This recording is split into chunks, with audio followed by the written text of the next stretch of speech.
தியானம் நான் ஏன் பண்ணணும்? தியானத்தோட அவசியம் தான் என்ன? தியானம் செய்றதுனால எனக்கு என்ன கிடைக்கும்? தியானம் செய்யும்போது உன்னுடைய மனமே உனக்கு வசப்படும். நீங்க சொல்றத தான் உங்க மனசு கேட்குதா? மனசு சொல்றத நீங்க கேட்டுட்டு இருக்கீங்க.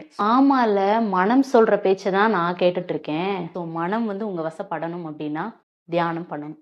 மனச கட்டுப்படுத்தக்கூடாது. எல்லாரும் சொல்றாங்களே, மனம் ஒரு குரங்கு அங்கேயும் இங்கேயும் போகும். மனம் அப்படின்றது ஒரு குழந்தை. ஸோ குழந்தை மாரி நாம அத ஹேண்டில் பண்ணணும். இது சரி, இது சரி அப்படின்னு சொல்லி குடுத்துட்டே நாம அந்த மனச நெறிப்படுத்தணும். பழைய கலெக்ஷன் ஆஃப் கர்மாஸ் இருக்கு இல்லையா? அது எல்லாமே கிளியர் ஆகும். என்ன கர்மா கூட கழிக்க முடியுமா தியானம் பண்ணும்போது?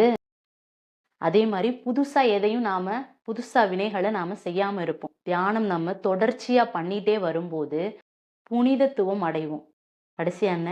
நம்மளோட இயல்பு என்ன அப்படின்றது நமக்கே தெரிய ஆரம்பிக்கும். என்னோட இயல்பு என்னன்னு தான் நான் தேடிட்டு இருக்கேன். அதுக்கான பதிலும் கிடைக்குமா? இதெல்லாம் நீங்க தெரிஞ்சுக்கணும்னா நீ தியானம் பண்ணலாம். எவ்வளோ நேரம் தியானம் பண்ணணும் ஒரு நாளைக்கு? உங்களோட விருப்பம்.